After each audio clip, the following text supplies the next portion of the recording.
O sangue de Jesus tem poder. Há quanto tempo você ouve essa frase, que já se tornou um jargão clássico entre os evangélicos, onde muitos dizem isso por aí? Então, será que isso é certo? Segundo as Escrituras, é claro que não. Então, da onde surgiu esse jargão tão famoso entre os evangélicos e tão usado por eles também? Quem inventou isso? Quem foi a primeira pessoa que falou isso? Se baseou em quê para dizer tal coisa? Porque se fizermos uma análise criteriosa segundo as Escrituras, vamos ficar entendendo que esse jargão não passa de uma falácia, um raciocínio falaz. Uma mentira mesmo, digamos assim. Porque, na verdade, é isso mesmo. Porque o sangue do Senhor Jesus não tem poder para curar uma doença.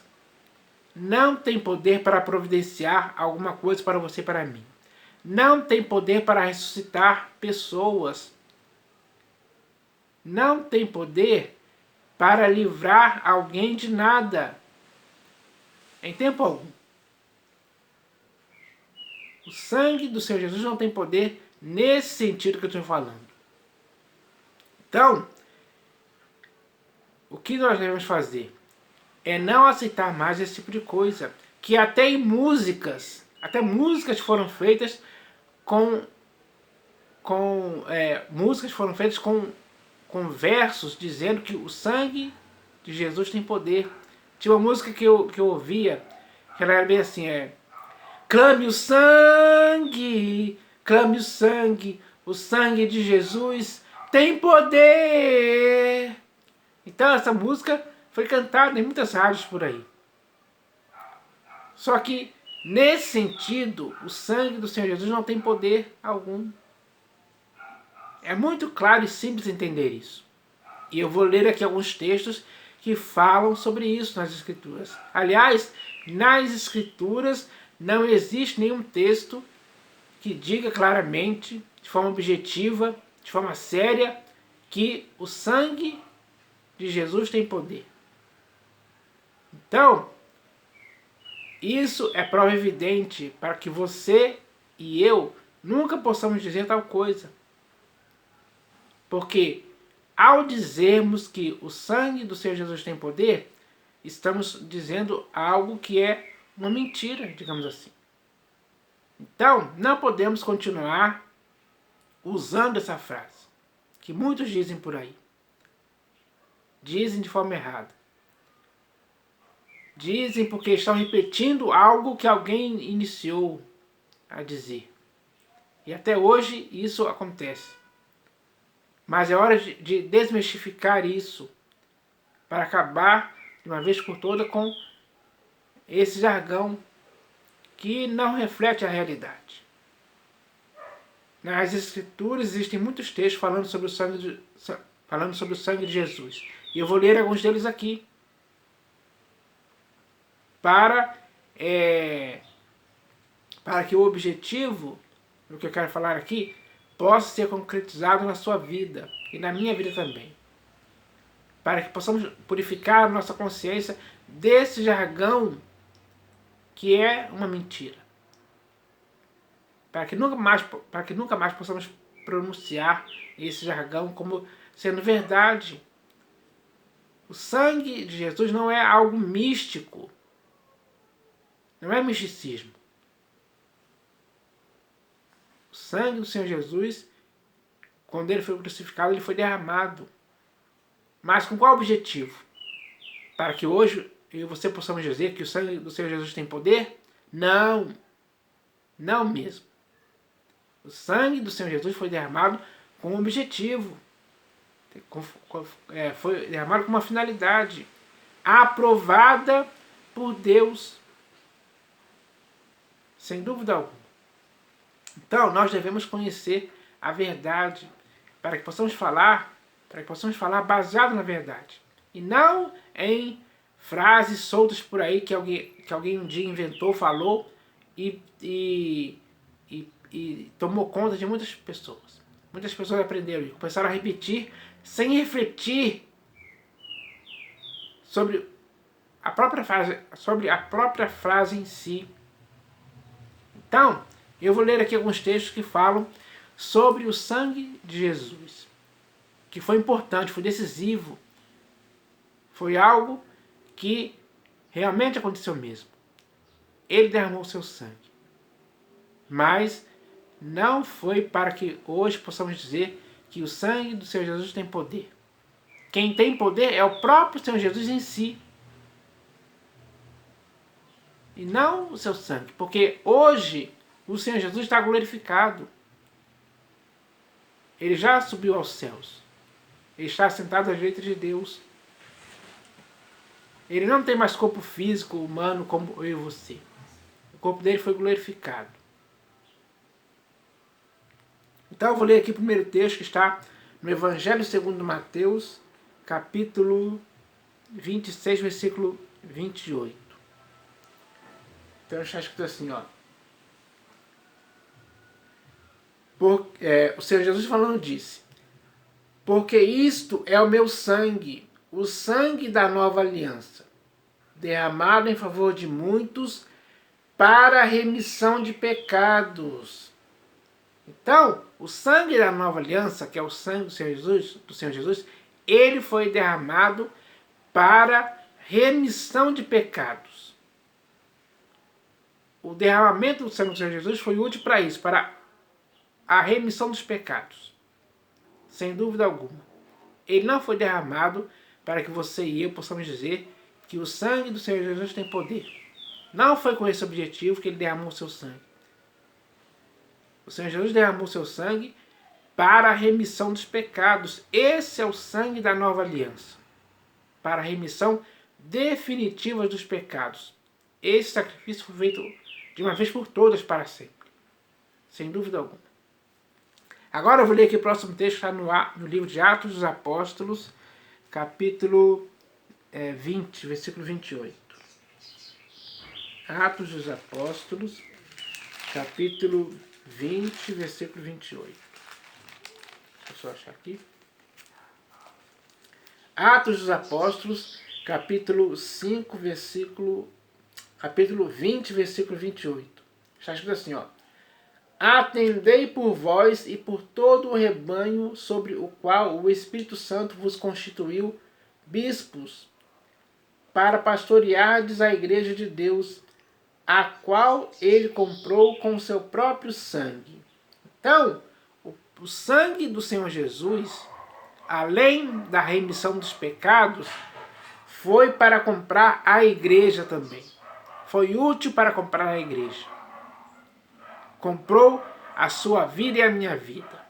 Somos dele agora. Somos propriedade exclusiva dele agora, para sempre. Então, o sangue de Jesus comprou a igreja de Deus, da qual eu e você somos membros desse corpo.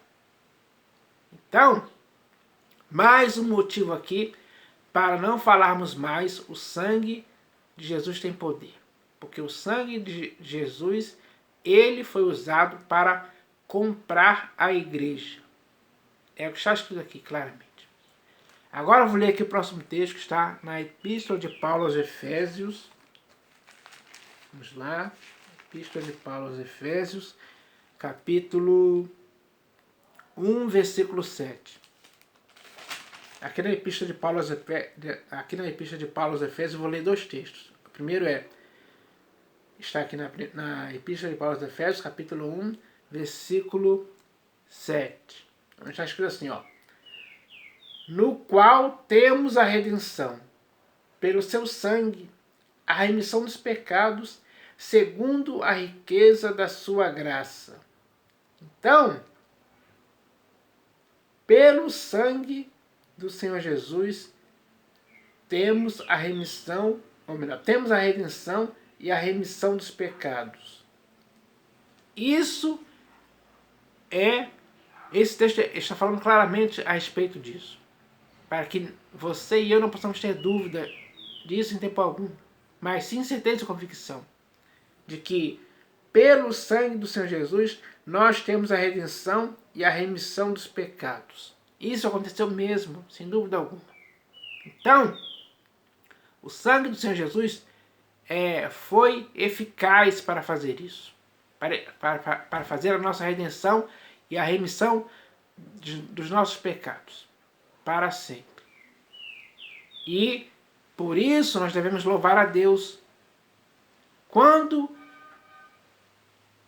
ouvirmos um hino em que se fala a respeito disso, se fala que o sangue do Senhor Jesus serviu para a nossa redenção e a nossa remissão dos pecados, aí sim devemos louvar, devemos agradecer, porque realmente isso aconteceu. Agora, quando você ouve um hino dizendo em um dos seus versos que o sangue do Senhor Jesus tem poder, aí não, aí isso é errado. Totalmente errado mesmo.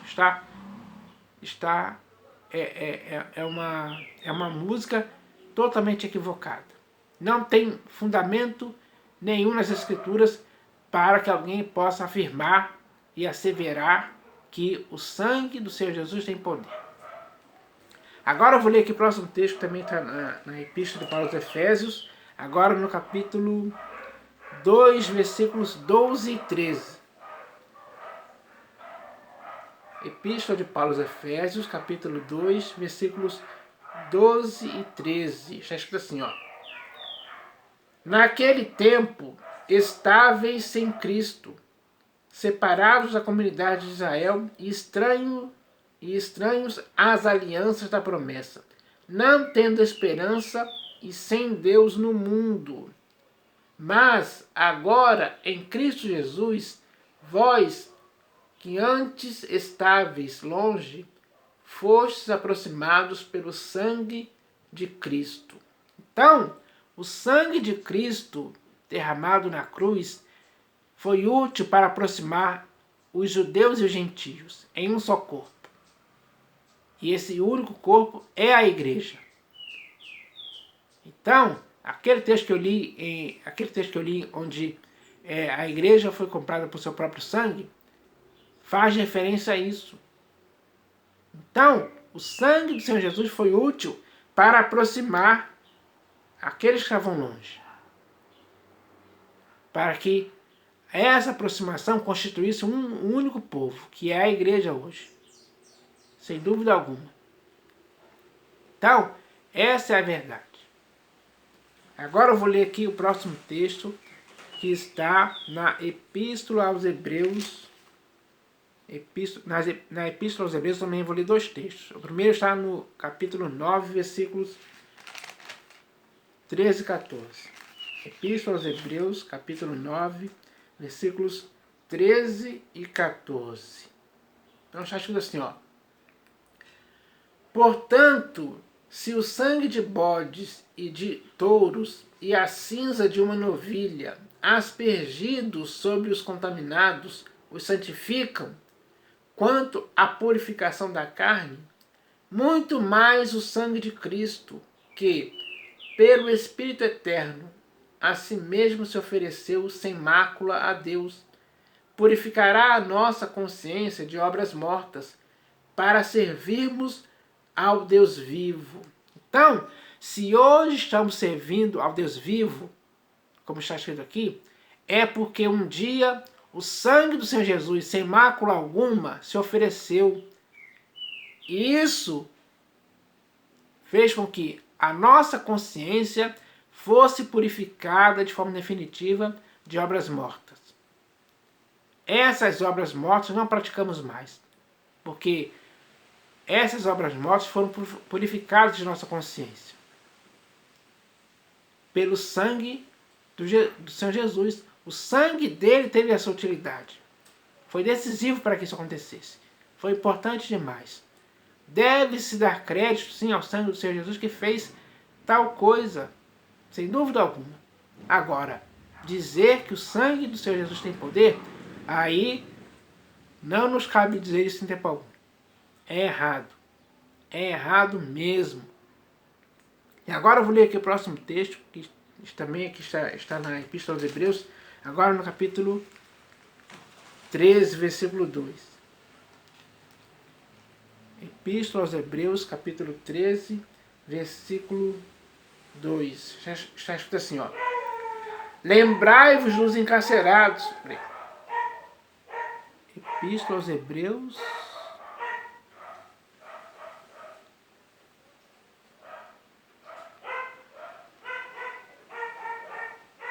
Peraí, não. Não, acho que eu escrevi aqui errado aqui, peraí. Não é 13.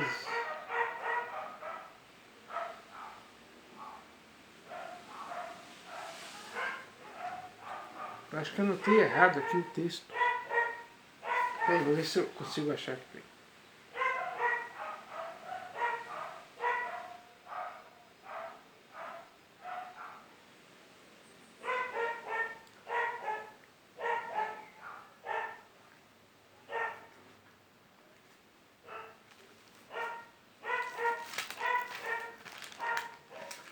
Deixa eu verificar aqui. Deixa eu dar uma verificada aí rapidinho, que eu tô perdido aqui bem. Hebreus 9, Hebreus capítulo 9, versículo 13 e 14. Ah, sim, peraí. Ah, não, isso eu já li, né? Eu acho que eu anotei o número errado aqui do texto.